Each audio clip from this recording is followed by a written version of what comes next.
Nizamabad municipal corporation ఎన్నికల సందర్భంగా Nizamabad urban మాజీ ఎమ్మెల్యే బిగాల గణేష్ గుప్తా గారు ప్రస్తుతం మనతో పాటుగా ఉన్నారు.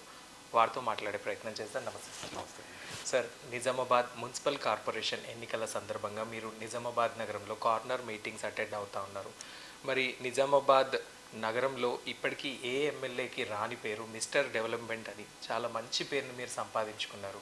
కార్నర్ మీటింగ్స్ ద్వారా మీరు మళ్ళీ ప్రజల దగ్గరికి వెళ్తూ ఉన్నారు. ఎట్లాంటి రెస్పాన్స్ వస్తూ ఉంది? నేను సుభాష్ నగర్లో ఎస్ఎఫ్ఎస్ స్కూల్ దగ్గర ఉన్నటువంటి తెలంగాణ తల్లి కోడలికి వెళ్ళినప్పుడు అక్కడ వచ్చినటువంటి ప్రజలందరికీ ఒకటే మొదటి క్వశ్చన్ అడిగినా నేను. ఇప్పుడు 2.5 సంవత్సరాలు అయింది నేను వచ్చి, నేను మీకు గుర్తున్నానా అని అడిగిన. గుర్తున్న వాళ్ళు చేయొద్దు అంటే 100కు 100% అందరు చేయెత్తి గట్టిగా విజిల్స్ వేసి నాకు రెస్పాన్స్ ఇచ్చాను. నాకు ఇంకా ఉత్సాహం పెరిగింది, చాలా సంతోషం. అంటే ప్రజల మనసులో, ప్రజల గుండెల్లో మనం ఉన్నాం అనేటటువంటి ఒక ఫీలింగ్, నాకు అనుభూతి వచ్చి దాని తర్వాత నేను మాట్లాడడం జరిగింది. ఇప్పుడు మిస్టర్ డెవలప్మెంట్ అనేది ఎవరికి వారు పెట్టుకుంటే రాదు. ఇది ప్రజల్లో నుంచి వచ్చింది, ప్రజలు ఇచ్చినటువంటి సర్టిఫికేటు. నాకు ఆ చేసినటువంటి పనులు కావచ్చు, ఆ గుర్తింపు కావచ్చు. వాస్తవానికి చూస్తే ఇక్కడ ఉన్నటువంటి నాయకులందరినీ నేను చూసిన, మహోమహులని. మంత్రులు అయినారు, మంత్రుల కంటే పెద్ద పోస్టులు అయినారు, ఎమ్మెల్యేలు ఉన్నారు, వివిధ పార్టీలు వచ్చినాయి. కానీ ఇక్కడ ఉన్నటువంటి సీనియర్స్, పొలిటికల్ సిస్టమ్ తెలిసినటువంటి వ్యక్తులు, మీడియాలో ఉన్నటువంటి వ్యక్తులు, పుట్టి పెరిగినటువంటి వ్యక్తులు చెప్పేది ఒకటి: మనకు స్వతంత్రం వచ్చిన తర్వాత మీ టైంలో జరిగినటువంటి పనులు ఎప్పుడు జరగలేదు, నిజామాబాద్ ఫేసే మారిపోయింది అని చెప్పేసి వాళ్ళే చెప్పినటువంటి సంఘటన. ఇప్పుడు నాకేదో నేను పెట్టుకుంటాను, నేను పేరు పెట్టుకుంటా అంటే ప్రజలు పిలవరు కదా, అది నా ఇష్టం. నేను ఏదో వీరుణ్ణి బాలుణ్ణి అని చెప్తే నడవదు కదా. సో ప్రజల్లో నుంచి వచ్చేటటువంటి స్పందన, వారి గుండెల్లో నుంచి వచ్చేటటువంటి ఫీలింగ్ కాబట్టి ఆ పేరు వచ్చింది. ఒకవేళ నిజంగా నేను ఏం చేసి ఉండకపోతే ఆ ఫీల్ రాదు కదా. సో మొదటి మీటింగ్లో నేను చూసినా నాకు చాలా ఉత్సాహం అనిపించింది, చాలా సంతోషం అనిపించింది. అదే ఊపుతో, అదే సంతోషంతో నేను ప్రజల్లోకి వెళ్తున్నా. నిన్న సాయంత్రం 4 మీటింగ్లు పెట్టుకున్నా, ఈరోజు 4 ఉన్నాయి, రేపు ఉన్నాయి, ఎల్లుండి ఉన్నాయి. నిరంతరంగా 9th వరకు కూడా ఆ విధంగా మేము షెడ్యూల్ చేసుకుని ప్రజలకు పోతున్నాం. నెక్స్ట్ జనరేషన్ వారికి కూడా అభివృద్ధి అనేది కనిపించాలి. చాలా కష్టపడి నిజామాబాద్ రూపురేఖలు మార్చారు. మరి ఇప్పుడు మీరు మళ్ళీ ప్రజల మధ్యకి వెళ్తూ ఉంటే వారి దగ్గర నుంచి ఎట్లాంటి స్పందన వచ్చింది? Not working for next election, I'm working for next generation అని చెప్పేసి నినాదంతో నేను ప్రజల మధ్యకి వెళ్ళిన. దానికి 2 ప్రధానమైనటువంటి ఉదాహరణలు. ఒకటి అండర్ గ్రౌండ్ డ్రైనేజ్, ఇంకొకటి వాటర్ ఫెసిలిటీ ఫర్ నిజామాబాద్. ఇది ఎప్పుడు 2055 వరకు కూడా, 2050-55 వరకు కూడా నిజామాబాద్ జనాభా పెరిగితే దీనికి రకరకాలైనటువంటి వాటర్ సోర్స్ని నేను అరేంజ్ చేసి పెట్టిన. గీతలు గీసిన దాని మీద పొంగిడి పోయడం అంటే చాలా ఈజీ. ఇప్పుడు అండర్గ్రౌండ్ డ్రైనేజ్ ఉంది. అండర్గ్రౌండ్ డ్రైనేజ్ అదొక మహాయజ్ఞం. దాని మీద పనిచేయాలంటే చాలామంది నా వెల్విషర్ చెప్పారు, అన్న దాని జోలికి పోకండి, పోతే అది పులి మీద స్వారీ అని చెప్పారు. కానీ నగర ప్రజలను ఒప్పించి మెప్పించి దినమని రాత్రని తెల్లారులో కూడా నేను రాత్రంతా కూడా తిరిగి నేను పనిచేపించిన తర్వాత సక్సెస్ఫుల్గా అన్నీ పూర్తి అయిపోయినాయి. ఎస్టీపీలతో సహా అన్నీ పూర్తయిపోయిన తర్వాత మనం హౌస్ సర్వీస్ కనెక్షన్స్ అంటాం. ఇప్పుడు ఒక ఇల్లు కట్టిన తర్వాత యజమాని నల్లా కనెక్షన్ తీసుకోవాలంటే ఆ పైప్ నుంచి ఇల్లు కనెక్షన్ తీసుకుంటాడు. అది మాత్రం ఆ పైప్, రోడ్డు మీదకి వచ్చే పైప్ వరకు మున్సిపల్ నుంచి డబ్బులు పెడతారు, కానీ లోపలికి మాత్రం ఆ ఇంటి యజమాని డబ్బులు కట్టుకోవాలి. అదేవిధంగా డ్రైనేజ్ సిస్టమ్ కూడా హౌస్ సర్వీస్ కనెక్షన్ అనేది ఆ యజమానే తీసుకోవాలి. అయితే మాకు ఎప్పుడు పూర్తయింది? 2019 చివరి వరకు పూర్తయిన తర్వాత 2020లో మేము కనెక్షన్స్ మొదలు పెట్టాలి. 8,000 రూపాయలు ఎస్టిమేషన్ వేసింది పబ్లిక్ హెల్త్ అండ్ మున్సిపాలిటీ ఒక్కొక్క కనెక్షన్కి. అప్పుడు కరోనాతో వ్యాపారాలు లేక, ఉద్యోగాలు లేక, జీతాలు లేక, డబ్బులతో విలువెల్లాడుతున్నటువంటి ప్రజలు మేము 4-5 సార్లు పోస్ట్పోన్ చేస్తూ ఉన్నాం. కానీ ప్రజలు కట్టుకోలేనటువంటి పరిస్థితిలో ఉన్నారు. డబ్బులు అయ్యా మేము కట్టుకోలేము, మమ్మల్ని ఒత్తిడి చేయకండి అని. అప్పుడు నేను ఆలోచించి ఆనాటి ముఖ్యమంత్రి కేసీఆర్ గారి దగ్గరికి వెళ్ళి, సార్ ఈ విధంగా ఉంది, మా దగ్గర అన్ని పనులు జరిగిపోయినాయి, కానీ ఇక్కడ ఈ హౌస్ సర్వీస్ కనెక్షన్స్ ఏవైతే ఉన్నాయో దాన్ని ప్రజలు కట్టుకోలేనటువంటి పరిస్థితిలో ఉన్నారు, దయచేసి మీరు మాకు సహకరించండి అని చెప్తే ఎన్ని డబ్బులు కావాలని అడిగిండ్రు. 45,000 కనెక్షన్స్ ఉన్నాయి, 8,000 రూపాయలు దాంతో మల్టిప్లై చేయాలి. మరి అదేవిధంగా పాత కాంట్రాక్టర్, కొత్త కాంట్రాక్టర్ చేసిన మధ్యలో గ్యాప్స్ ఉన్నాయి, దానికో 25 కోట్ల రూపాయలు కావాలి. ఎస్టీపీల మెయింటెనెన్స్ కోసం కూడా ఒక 7 కోట్ల రూపాయలు కావాలి. మరి అదేవిధంగా ఎక్స్టెండెడ్ ఏరియా, అన్కవర్డ్ ఏరియాస్ ఉన్నాయి, దాన్ని కూడా కొత్త కాలనీలు వచ్చినాయి, అన్కవర్డ్ ఏరియా కావాలి అని చెప్తే వెంపడే ఈ ఇంజనీరింగ్ చీఫ్ని పిలిచి నిజామాబాద్కి ఈ ఎమ్మెల్యే గారు చెప్పినవన్నీ కూడా శాంక్షన్ చేయండి అన్నారు. సరే ఇవన్నీ okay, uncovered area okay, maintenance okay.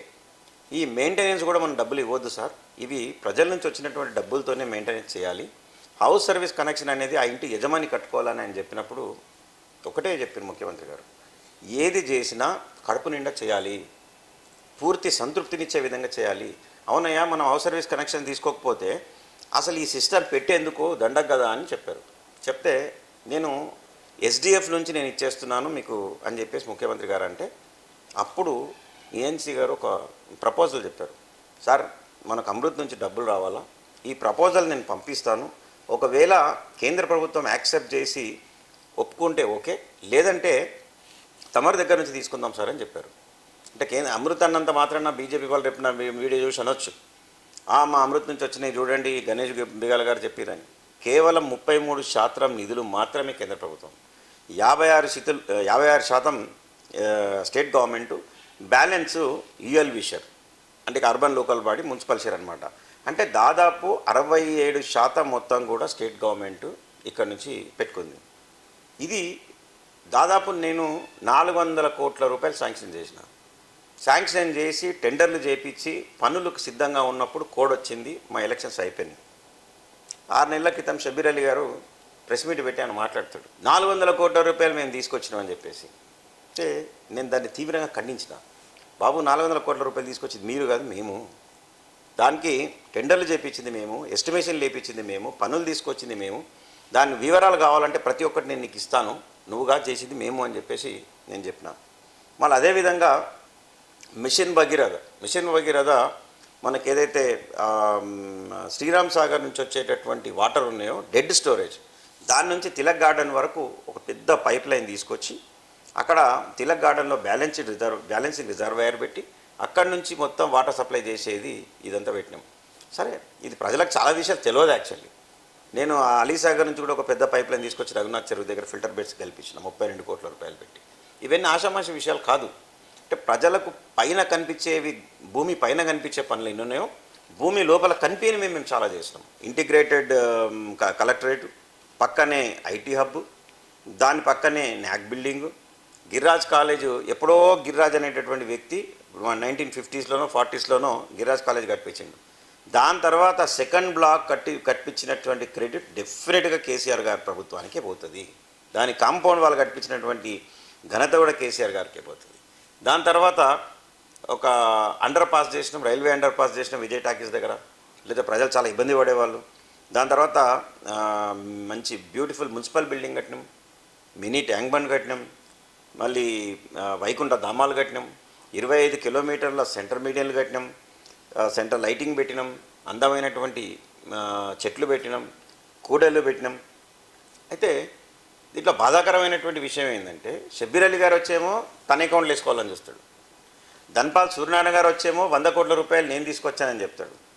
మరి కాంగ్రెస్ నాయకులు మళ్ళీ ఇదే ధన్పాల్ సూర్యనారాయణ గారు వచ్చేసి 60 కోట్ల రూపాయలు మేమే తీసుకొచ్చినామని మళ్ళీ ప్రెస్ మీట్ పెడతారు, దాని గురించి మాట్లాడతారు, దానికి ఫౌండేషన్ స్టోన్ వేస్తారు.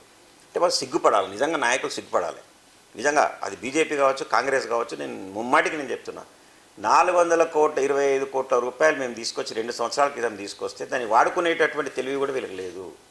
100 కోట్ల రూపాయలు ఎప్పుడండి నేను తీసుకొచ్చింది? ప్రెస్ మీట్ పెట్టి నేను చెప్పిన, బాబు తెచ్చింది మీరు కాదు మేము, ముమ్మాటికి మేమే, 2 డేట్తో సహా చెప్పిన నేను.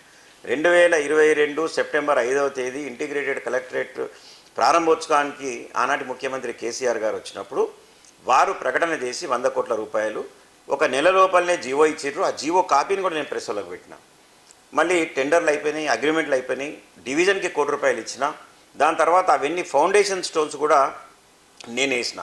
దాని తర్వాత కళాభారతి ఉంది, కళాభారతికి 50 కోట్ల రూపాయలు మేము కేటాయించినాం.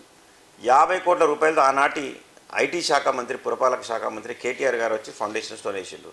దాంట్లోకి పోతాడు ధన్పాల్ సూర్యనారాయణ గారు, పోయి బ్రహ్మాండంగా మేమే తీసుకొచ్చినామని చెప్పేసి చెప్తాడు. అంటే ఎంత అసహ్యం వేస్తుందంటే, ఎవరో చేసిన దాని మీద ఇది మాది అని చెప్పడం. మళ్ళీ 60 కోట్ల రూపాయలు, 60 కోట్ల రూపాయలు ఎక్కడివి? 2023 ఆగస్టులో కేటీఆర్ గారు నిజామాబాద్ పర్యటనకు వచ్చి ఇప్పుడు నేను చెప్పినవన్నీ కూడా కేటీఆర్ గారిని ఇనాగ్రేషన్ చేశారు. ఐటీ హబు, మినీ ట్యాంక్ బండు, మళ్ళీ మున్సిపాలిటీ, ఇవన్నీ కూడా వైకుంఠ ధామాలు ఇనాగ్రేషన్ చేసిన తర్వాత చాలా సంతోషపడి నేను 60 డివిజన్లకు ఒక్కొక్క కోటి రూపాయలు ఇస్తున్నానని చెప్పేసి ఆనాడు ప్రకటించి TUFIDC నుంచి అని చెప్పిండు. చెప్పిన తర్వాత జీవో తీసుకొచ్చినాం. జీవో తీసుకొచ్చిన తర్వాత మేము ఎస్టిమేషన్స్ కూడా చేయించినాం డివిజన్ కోటి రూపాయలు ఇచ్చి. ఎస్టిమేషన్స్ అయిపోయినాయి, టెండర్ దశకు పోయిన తర్వాత కోడ్ వచ్చింది, అన్నీ అయిపోయిన తర్వాత అధికారం మారింది. 2 సంవత్సరాల కాలం తర్వాత మున్సిపల్ ఎన్నికలు వచ్చేటటువంటి సమయంలో 60 కోట్ల రూపాయలు TUFIDC నిధి నుంచి కాంగ్రెస్ బీజేపీ నాయకులు వచ్చేసి ఫౌండేషన్ స్టోన్ వేసి మాది అని చెప్తుండ్రు. మరి జీవన్ రెడ్డి గారు ఒక మాట చెప్తారు ఎప్పుడు ప్రతిసారి, మందికి పుట్టిన వాళ్ళు మా వాళ్ళు అని చెప్పుకునేటటువంటి గొప్ప సంస్కృతి వీళ్ళ దగ్గర ఉంది. మరి ఇది ఎక్కడ సంస్కృతి? నేను ప్రెస్ మీట్లో చెప్పిన 425 కోట్ల రూపాయలు మీరు క్లెయిమ్ చేసుకునే హక్కు మీకు లేదు, 100 కోట్ల రూపాయలు మీరు క్లెయిమ్ చేసుకునే హక్కు మీకు లేదు, 60 కోట్లు మీకు క్లెయిమ్ చేసుకునే హక్కు మీకు లేదు. కేవలం 10 కోట్ల రూపాయలు మాత్రమే స్పెషల్ డెవలప్మెంట్ ఫండ్ తీసుకొచ్చారు. అది మీరు చేసుకోమని నేను క్లెయిమ్ చేసుకోను, మీరు తేండి. నేను 1000 కోట్లు తెచ్చినంటే మీరు 2000 కోట్లు తేండి. కానీ ఈరోజు నిజామాబాద్ నగర పరిస్థితి దౌర్భాగ్యం ఉందంటే చాలా బాధేస్తుంది అనమాట. మేము పెట్టినటువంటి చెట్లకు నీళ్ళు వచ్చే నాదుడు లేడు. చెట్లు ఉన్నాయి కానీ గ్రౌండ్ కవర్స్ అంటాం, ఆ గ్రౌండ్ కవర్స్తోనే చెట్లకు అందం ఉంటుంది, అవన్నీ ఎండిపోయినాయి. ప్రమాదవశాత్తు ఏదైనా లారీ గుద్ది సెంటర్ మీడియాని పాడైపోతే దాన్ని కట్టే నాదుడు లేడు. మేము పెట్టినటువంటి ఎలక్ట్రిక్ పోల్స్కి లైట్లు పెట్టే నాదుడు లేడు. మేము స్పైరల్ లైటింగ్ అంటాం, ప్రతి పోల్కి స్పైరల్ లైటింగ్. 2020లో దీపావళి కన్నా ఒక రోజు ముందు 25 కిలోమీటర్ల ఒకటే రోజు మేము ఇనాగ్రేట్ చేసినాం. చేస్తే ఇది నిజామాబాదా, సింగపూరా, దుబాయా, హాంకాంగా అని చెప్పేసి నిజామాబాద్లో యువత అందరూ కూడా సంతోషం వ్యక్తం చేశారు. కానీ ఈరోజు 25 పోల్స్ కూడా లైట్ లేనటువంటి పరిస్థితి, కాలనీలో లైట్ లేనటువంటి పరిస్థితి, ఇంత దౌర్భాగ్యమైనటువంటి పరిస్థితి నిజామాబాద్లో ఉంది. వని గారు ఇప్పుడు మేమేమంటున్నామంటే కొత్తగా మీరు పొడవాల్సింది ఏం లేదు, మీకేం మిగిలియలే మేము పనులు, మేము అన్నీ చేసినట్టు వాడిని గాడిలో పెట్టండి, మీరు దాన్నే బాగా చేయండి, మెయింటైన్ చేయండి అంటున్నాం. నేను ఇంటిగ్రేటెడ్ మార్కెట్ ఖలీల్వాడికి పోయినాం. 80% పని పూర్తి అయిపోయింది ఖలీల్వాడిలో, ఇంకో 20% పని పూర్తి చేయాలి. మేము మొన్న విజిట్కి వెళ్తే చెట్లు మొలిచినాయి, అక్కడ ఆల్ ఇల్లీగల్ యాక్టివిటీస్, బిచ్చగాలు పడుకుంటున్నారు, పందులు, కుక్కలు, ఘోరమైనటువంటి పరిస్థితి అక్కడ. అంటే ప్రజల సొమ్ము ఎంత దారుణంగా అక్కడ వృధా చేస్తారో చూడండి, అదొకటి. మళ్ళీ అదేవిధంగా ఇంటిగ్రేటెడ్ మార్కెట్ అహ్మదీ బజార్ ఉంది, అక్కడ అహ్మదీ బజార్ బ్రహ్మాండంగా మేము కట్టించినాం. ఇదే బీజేపీ నాయకులు మాకు అడుగడుగున కాళ్ళలో కట్టెలు పెట్టిండు, ఇది కట్టొద్దు, కట్టకూడదు, ఇది ఈ ల్యాండ్ ఆ ల్యాండ్ అని చాలా ఇబ్బందులు చేశారు. అయినా మేము మొండితనంతో మేము కట్టినాం. షట్టర్స్ నంబర్స్ కూడా మేము వేసి పెట్టినాం అక్కడ. కానీ కోడ్ రావడం వల్ల మేము దాన్ని కేటాయించలేకపోయినాం. మరి ఈరోజు ఎందుకు కేటాయించలేకపోతున్నారు? ఈ ఉన్నటువంటి ఎమ్మెల్యే, గొప్ప మాటలు మాట్లాడినటువంటి ఎమ్మెల్యే, మరి ఈ అధికారంలో ఉన్నటువంటి కాంగ్రెస్ పార్టీ నాయకులు ఎందుకు అహ్మదీ బజార్ని కేటాయించలేకపోతున్నారు? అక్కడ పోతే సెల్లార్లో మొత్తం మురికి నీళ్ళు. అంటే ఇప్పుడు నేను అక్కడ స్థానికులంగా అనుకుంటే 2 సంవత్సరాల నుంచి ఇదే విధంగా నీళ్ళు ఉన్నాయి సార్ అంటున్నాను. నాకు ఒక విధంగా నిజంగా భయం వేస్తుంది. నీకు సెల్లార్లో 2 సంవత్సరాల నుంచి నీళ్ళు ఉంటే అసలు ఆ బిల్డింగ్కి ఏమవుతుందో బాబు అని చెప్పేసి నిజంగా భయం వేస్తుంది. అటువంటి పరిస్థితిలో మరి వీళ్ళు వదిలేసినటువంటి పరిస్థితి. ఎవరు దీనికి సమాధానం చెప్పాలి? ఎందుకు ప్రజలు వీళ్ళని ఆరాధించాలి? ప్రభుత్వం అనేది మారిపోయింది. మరి మీ పార్టీ నుండి కార్పొరేటర్ అభ్యర్థులు చాలామందిని ఇప్పుడున్న పార్టీలు ఆహ్వానించడం అనేది కూడా జరిగింది. మరి ప్రస్తుతం మున్సిపల్ కార్పొరేషన్ ఎన్నికల సందర్భంగా బీఆర్ఎస్ పార్టీ నుండి ఏ అభ్యర్థులు వస్తూ ఉన్నారు, దీనికి ఏం చెప్తారు? మా పార్టీ అధికారం కోల్పోయిన తర్వాత చాలామంది నాయకులు, సీనియర్ నాయకులు కాంగ్రెస్లోకి పోయినరు, బీజేపీలోకి పోయినరు, వాళ్ళ సలాభం కోసం పోయినరు. సరే, ఈ రాజకీయాలు అన్నప్పుడు పోతుంటారు, వస్తుంటారు, దాని పెద్ద నేను పట్టించుకోను, సీరియస్గా నేను తీసుకోను. కానీ గతంలో రాజకీయ పార్టీలకు 60 డివిజన్లలో కూడా పోటీ చేసే అభ్యర్థులు దొరకలే మేము అధికారం ఉన్నప్పుడు. కానీ ఈరోజు నేను చాలా గొప్పగా చెప్తున్నా, ప్రతి డివిజన్లో కూడా మేము అభ్యర్థులను పెట్టినాం. మాకు కాంపిటీషన్ ఉండే. నాకు తలనొప్పి ఎక్కడ అయింది అంటే నేను విడ్రాల్స్ దగ్గరనే నాకు తలనొప్పి అయింది. ఎందుకంటే ఒక్కొక్క డివిజన్లో 4-5 వేసినటువంటి పరిస్థితి. అలాంటి వాళ్ళని నేను సముదాయించి నెక్స్ట్ టైం మన గవర్నమెంట్ వచ్చినప్పుడు మిమ్మల్ని అకామిడేట్ చేస్తామని చెప్పేసి విడ్రాల్ తెప్పించినాం. అంటే ఇప్పటికి కూడా అంత డిమాండ్ మా పార్టీలో ఉంది. అంటే ఎవరో వాళ్ళు పోయినంత మాత్రాన ఎవరు లేరు అనుకోవడం మాత్రం పొరపాటు. దానికి చిన్న ఉదాహరణ, కేసీఆర్ గారి మీద సిట్టింగ్ క్వైరీ అంటే కేటీఆర్ గారు ఒక పిలుపునిచ్చారు, నిరసన వ్యక్తం చేయాలి అని. మేము బైక్ ర్యాలీకి పిలుపునిస్తే 1500 బైక్తోని నిజామాబాద్లో మేము పెద్ద ర్యాలీ తీసినాం. అంటే అది మా స్ట్రెంత్ కాదా? మరి ఇప్పుడు గల్లీకి పోతుంటే అక్కడ పెద్ద ఎత్తున బ్రహ్మాండంగా ప్రజలు వచ్చేసి మాకు ఆరాధిస్తున్నారు. మరి అది ప్రజాదరణ కాదా? కాబట్టి నాయకులు కొంతమంది పోయినంత మాత్రాన పార్టీకి ఏదో జరుగుతుంది అనుకోవడం మాత్రం పొరపాటు. Party is intact. కేసీఆర్ గారి పేరుతో, కేటీఆర్ గారి పేరుతో ఇంటాక్ట్గా ఉంది. మాకు ఏ పార్టీలు ఎంతమంది నాయకులను తీసుకొని పోయినా ఈరోజు ఏమైంది, నాయకులు పోయినరు, చేయదాల్చుకున్నారు పోయిన తర్వాత కనీసం నా దగ్గర ఉంటే వాళ్ళకి గౌరవం ఉండేది, టికెట్ల గ్యారంటీ ఉండేది, నేను వాళ్ళకి తగినటువంటి సముచిత న్యాయం చేసేవాడిని, నేను టికెట్లు ఇచ్చేవాడిని. కానీ అక్కడ పోయిండ్రు, కాంగ్రెస్లో పోయిండ్రు, టికెట్లు దక్కలేదు, బీజేపీలోకి పోయిండ్రు, టికెట్లు దక్కలేదు. ఈరోజు తల మీద చేతులు పెట్టుకొని ఏడుస్తున్నారు. అరే మా గణేష్ అన్న చాలా మంచోడు ఉండే అని చెప్పేసి వాళ్ళతో వీళ్ళతో మాట్లాడినటువంటి విషయాలు కూడా నేను చూస్తూ ఉన్నా. నాయకులు పోయినంత మాత్రాన పార్టీ కానీ ఈ రాజకీయ వ్యవస్థ మాత్రం ఆగదు. కొత్త నాయకులు పుట్టుకొస్తూనే ఉంటారు. మరి కొత్త నాయకులందరినీ కూడా మేము తీసుకొచ్చి మా పాతోళ్ళు కొత్తళ్ళు అంతా సమీకృతంగా మేము అన్ని డివిజన్లలో కూడా అభ్యర్థులను పెట్టాం. తప్పకుండా మంచి రిజల్ట్ వస్తుందని కూడా మేము ఊహిస్తాం. ఇప్పుడు ప్రభుత్వం అనేది కాంగ్రెస్ ప్రభుత్వం ఉంది, మరి బీఆర్ఎస్ పార్టీ నుండి మేయర్ అవ్వడానికి మీరు ఎలాంటి ప్రయత్నాలు చేస్తూ ఉన్నారు? ప్రజలు ఇప్పటికే చాలా ఫ్రస్ట్రేషన్ గురైనారు, చాలా ఇబ్బందుల పాలైనారు. ఇటు ప్రభుత్వం పట్ల కావచ్చు, ఈ ఎమ్మెల్యే పట్ల కావచ్చు, రెండు కూడా ఫెయిల్యూరే. అంటే ప్రజలకి ఏదైతే నిజంగా చెప్పాలంటే నా మీద కోపంతోనో కేసీఆర్ గారి మీద కోపంతోనో ఈ ప్రభుత్వాన్ని రిజెక్ట్ చేయలే. ప్రజలు పేదోళ్ళు, వాళ్ళు కేసీఆర్ గారు 2000 ఇస్తున్నారు కదా, రేవంత్ రెడ్డి గారు 4000 ఇస్తున్నారు. మరి కేసీఆర్ గారు మన ఇచ్చే ₹1,00,000 తులం బంగారం కలిపి రేవంత్ రెడ్డి గారు ఇస్తానంటున్నారు. మరి అదేవిధంగా ఫ్రీ కరెంట్ ఇస్తానంటున్నాడు, మళ్ళీ ఫ్రీ సిలిండర్ ఇస్తానంటున్నాడు, మరి మా ఆడపిల్లలకి బైకులు ఇస్తానంటున్నాడు, 2500 ఇస్తానంటున్నాడు అని చెప్పేసి నమ్మి ప్రజలు ఓటేసిండ్రు. మరి ఈరోజు 2.5 సంవత్సరాలుగా 2000 4000 కాలేదు, మరి ఫ్రీ కరెంటు రాలేదు, తులం బంగారము రాలేదు, బైకులు రాలేదు, 2,500 రాలేదు. మరి స్థానికంగా ఉన్నటువంటి ఎమ్మెల్యే పరిస్థితి అయితే దారుణం. ఈరోజు ఆయన ఏమంటాడు, నేను అధికారంలో లేను, నాతో ఏం పని అవుతుంది అని చెప్పేసి అడుగుతున్నాడు. మరి ఇదే ఎమ్మెల్యే మళ్ళీ వీళ్ళ నాయకులే పోయి ప్రజలని అభ్యర్థిస్తున్నారు, మా మేయర్ని గెలిపియండి, నిజామాబాద్ని సుందరంగా చేస్తామంటున్నారు.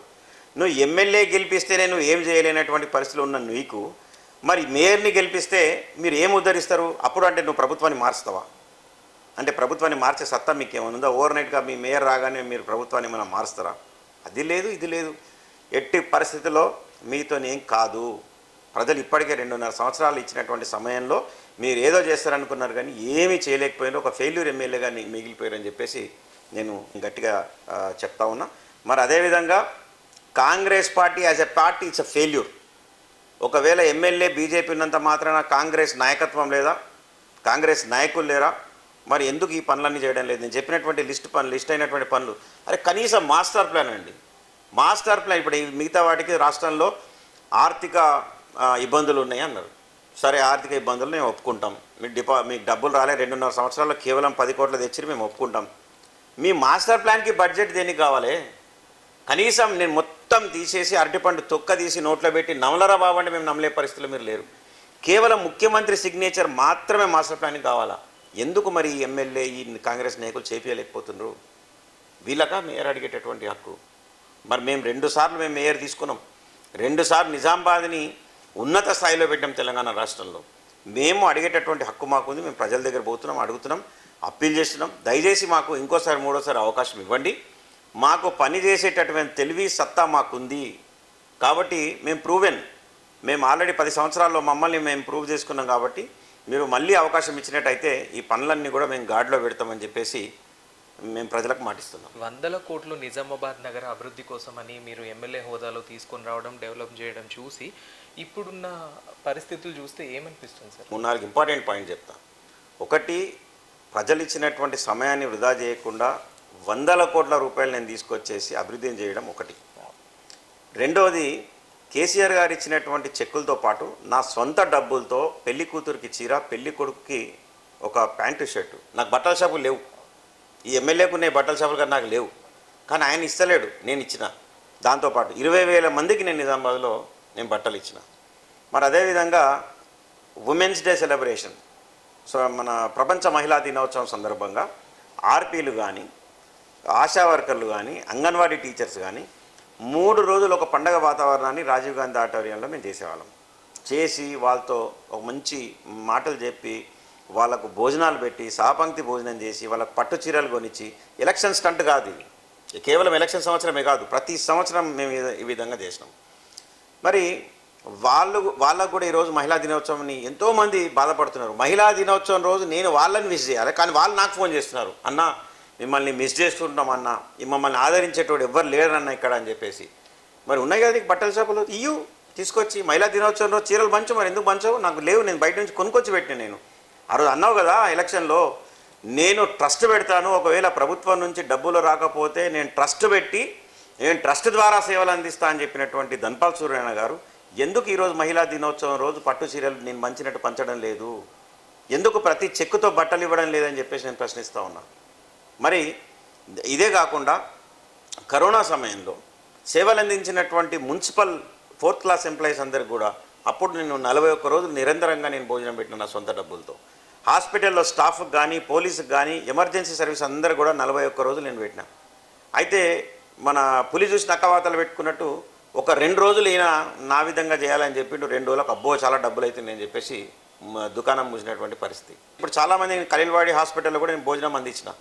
దాంట్లో సింహభాగం నా ఓటర్స్ కాదు, ఒక మానవతా దృక్పథంతో కేవలం ఒక మనిషిగా హ్యూమన్ వాల్యూస్తోని నేను వాళ్ళకంతా లాక్డౌన్ ఉండే భోజనాలు దొరకలేదు కాబట్టి నేను అందరికీ కూడా వాళ్ళకు ఫెసిలిటీస్ ఏర్పాటు చేసిన. అయితే ఈ సేవలు అందించినటువంటి 4th క్లాస్ ఎంప్లాయీస్ కరోనా అయిపోయిన తర్వాత కూడా నేను ఎవ్రీ మేడేకి వాళ్ళతో పాటు సాపంక్తి భోజనం చేయడం, వాళ్ళకు బట్టలు పెట్టడం, అదేవిధంగా దీపావళి సమయంలో కూలీలు ఎవరైతే ఉన్నారో అమ్మాలీలు కావచ్చు, దడవాయిలు కావచ్చు, చాట కావచ్చు, ముల్లె కావచ్చు, గుమస్తా కావచ్చు, వీళ్ళందరూ గంజిలో పోయి వాళ్ళతో సాపంక్తి భోజనం చేయడం, వాళ్లకు బట్టలు పెట్టడం, ఇవన్నీ కూడా ఒక సామాజిక దృక్పథంతో చేసినటువంటి పనులు. ఇకపోతే లా అండ్ ఆర్డర్ విషయంకి వద్దాం. లా అండ్ ఆర్డర్ విషయం ఏంది నిజామాబాద్లో ఈరోజు పరిస్థితి? ప్రమోద్ అనేటటువంటి ఒక పోలీస్ కానిస్టేబుల్ని దారుణంగా రోడ్డు మీద నరికి చంపినటువంటి పరిస్థితి. సౌమ్య అనేటటువంటి ఒక ఎక్సైజ్ కానిస్టేబుల్ని దారుణంగా ఒక వాహనంతో గుద్ది చంపినటువంటి పరిస్థితి. అంటే పోలీస్ శాఖకే రక్షణ లేదు. ఆ రోజు పోలీస్ వ్యవస్థ లేదా?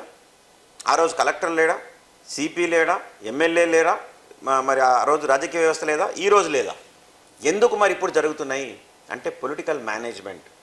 ఒక వినాయక చవితి వచ్చినప్పుడు, ఒక హనుమాన్ జయంతి వచ్చినప్పుడు, ఒక జైత్రయాత్ర తీసినప్పుడు మేము అన్ని మతాలను పిలిచి మేమంతా కామ్ డౌన్ చేసినాము. అది మేము పోలీసులకు అప్పచెప్పలేదు, మేము బాధ్యత తీసుకున్నాము. ఎక్కడ కూడా అసాంఘిక సంఘటనలు జరగకుండా మేము పొలిటికల్ మేనేజ్మెంట్ చేసినాము. కుల మతాలను మేము రెచ్చగొట్టలేదు, ప్రజల్ని మేము కలపాలని చూసినాము. ప్రత్యేకంగా ఈ బీజేపీ పార్టీ కుల మతాలను విడదీసి కులాలను రెచ్చగొట్టి మతాలను రెచ్చగొట్టి ఓట్లు దండుకోవాలని చూస్తుంది. నీకు నిజామాబాద్ పేరు మార్చాలనే ఆలోచన మున్సిపల్ ఎన్నికల ముందు ఎందుకు వచ్చింది? అసెంబ్లీ ఎన్నికల ముందు ఎందుకు వచ్చింది? నీ అసెంబ్లీ అయిపోయిన తర్వాత నువ్వు ఎందుకు దానికి కుంటున పడేసినావు? అంటే ఒకవేళ పేరు మారిస్తే నువ్వు ప్రజలకు ఏం ఒరుగుతుంది అనుకుంటున్నావు? ఈ ప్రశ్న నేను వీళ్ళకి సంధిస్తూ ఉన్నా. కేవలం ఈ కుల రాజకీయాలు మత రాజకీయాలతో మాత్రమే ఓట్లు దండాలనుకుంటున్నారు కానీ ఇది ఎన్నో రోజులు ఇది నడవదు. ప్రజలకి వారు సుఖంగా ఉండాలి. ప్రజలు ఏం కోరుకుంటారు? సిటీలో ఉండేవాళ్ళు మంచినీళ్ళు ఉండాలి, ఆల్రెడీ మేము ఏర్పాటు చేసినాం. 24 గంటలు కరెంట్ ఉండాలి, అది కేసీఆర్ గారు ఆల్రెడీ ఏర్పాటు చేసిండ్రు.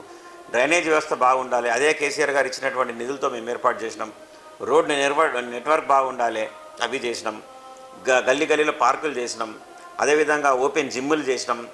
సేద తీరడం కోసం మినీ ట్యాంక్ బండ్ కట్టించాం. యువతి యువకులు హైదరాబాద్ పోకుండా ఇక్కడే ఉద్యోగం చేసినట్టు ఐటీ హబ్ కనిపించాం. చదువు అబ్బని వారికి స్కిల్ డెవలప్మెంట్ న్యాక్ పెట్టించాం. మేము చదువుకోవడం ఇంకా ఎక్స్టెండెడ్ కాలేజ్ గిరిరాజ్ కాలేజ్ పెట్టించాం. ఇట్లా ఎన్నో ఉన్నాయి, ప్రతి దగ్గర ఎన్నో చేసినాం. దీంట్లో ఒక్కటి వీళ్ళు చేయలేదు కదా. ఎందుకు? ఏ విధంగా వీళ్ళకి ఓటు అడిగేటటువంటి హక్కు ఉంది? ఇప్పుడు మీ ఛానల్లోనే నేను చేసిన తర్వాత ఎంతోమంది జనాలకు పోయి మీరు ఫీడ్బ్యాక్ తీసుకునేవాళ్ళు. ఫీడ్బ్యాక్ తీసుకున్నప్పుడు అది మహిళా దినోత్సవం కావచ్చు, లేకపోతే మేడే కావచ్చు, లేకపోతే స్పైరల్ లైటింగ్ రోజు కావచ్చు, ఇట్లాంటి చాలా. నెహ్రూ పార్క్లో ఒక పెద్ద ఫౌంటైన్ కట్టాం. ఈరోజు ఫౌంటైన్ పనిచేస్తుందా? లేదు. ఎల్ఐసి చౌరస్తాలో ఒక పెద్ద ఫౌంటైన్ కట్టాం, ఈరోజు పనిచేస్తుందా? లేదు. కేవలం దాని మీద పోస్టర్స్ అతికేసినటువంటి పరిస్థితి. ఇంత అందమైనటువంటి రైల్వే బ్రిడ్జ్ కడితే దాని మీద పోస్టర్లు అతికేస్తున్నారు. దాన్ని అడిగే నాదుడే లేకుండా పోయింది ఇక్కడ. అంటే రెండు, ఒక ప్రభుత్వంగా కాంగ్రెస్ పార్టీ, అదేవిధంగా ఒక ఎమ్మెల్యేగా ధన్పాల్ సూర్యనారాయణ ఇద్దరు కూడా ఫెయిల్ అయిందని చెప్పేసి నేను ఈ సందర్భంగా చెప్తున్నాను. నగర ప్రజలకు మీరు ఇచ్చే సందేశం ఏంటి? మాటలు చెప్పేటటువంటి నాయకులు ఎవరు? మాటలు చెప్పేటటువంటి ప్రభుత్వం ఎవరిది? మరి చేతల్లో చూపించినటువంటి ప్రభుత్వం ఎవరిది? 200 రూపాయలు ఉన్నటువంటి పెన్షన్ని 1000 రూపాయలు చేసి దాని తర్వాత 2000 చేసినటువంటి కేసీఆర్ గారు కోటేస్తారా, లేకపోతే 4000 నమ్మినటువంటి కాంగ్రెస్ పార్టీ కోటేస్తారో మీరు అర్థం చేసుకోవాలి. మరి కళ్యాణ్ లక్ష్మి అనేటటువంటి స్కీమ్ని మొదలుపెట్టి 50,000తోని 75,000 చేసి 1,00,000 రూపాయలు చేసినటువంటి కేసీఆర్ గారు కోటేస్తారా, లేకపోతే తులం బంగారం ఇస్తా అని చెప్పి మోసం చేసినటువంటి రేవంత్ రెడ్డి గారికి ఓటేస్తారా? మరి 24 గంటలు కరెంట్ ఇచ్చేటటువంటి కేసీఆర్ గారు ఓటేస్తారా? ఫ్రీ కరెంట్ ఇస్తా అని చెప్పేసి నమ్మించి మోసం చేసినటువంటి రేవంత్ రెడ్డి గారికి ఓటేస్తారా? మరి నేను ట్రస్ట్ పెట్టి నిజామాబాద్ నగరాన్ని నేను సుందరంగా తీర్చిదిద్దుతా అని చెప్పినటువంటి ధన్పాల్ సూర్యనారాయణకు ఓటేస్తారా? లేకపోతే మా నిధులతో మేము తీసుకొచ్చి, మా ప్రభుత్వ నిధులతో తీసుకొచ్చి మేము పెట్టినటువంటి పోల్స్ కూడా లైట్స్ లేనటువంటి, చెట్లకు కూడా నీళ్లు లేనటువంటి మీరు బీజేపీ పార్టీ కోటేస్తారా? లేకపోతే మా అభ్యర్థుల కోటేస్తారా? నేను నిజామాబాద్ ప్రజల్ని నేను అడుగుతా ఉన్నా. ఇంకా చాలా ఉదాహరణలు ఉన్నాయి. దయచేసి నేను చెప్పేది ఒకటి, ప్రభుత్వంగా కాంగ్రెస్ పార్టీ ఫెయిల్ అయింది, యాజ్ ఏ ఎమ్మెల్యేగా ధన్పాల్ సూర్యనారాయణ గారు ఇక్కడ ఫెయిల్ అయింది. కాబట్టి మేము 10 సంవత్సరాల సమయంలో చాలా బ్రహ్మాండమైనటువంటి మేము అభివృద్ధిని చేసినాం. కాబట్టి మరోసారి మా మున్సిపల్ పీఠాన్ని మాకు అప్పచెప్పినట్టయితే ఆగిపోయినటువంటి అభివృద్ధిని తప్పకుండా గాడిలో పెడతామని చెప్పేసి నిజామాబాద్ నగర ప్రజలకు నేను వేడుకుంటాను. నగర ప్రజల తరపున మా ఛానల్ తరపున ప్రత్యేకంగా ధన్యవాదాలు సార్. Thank you.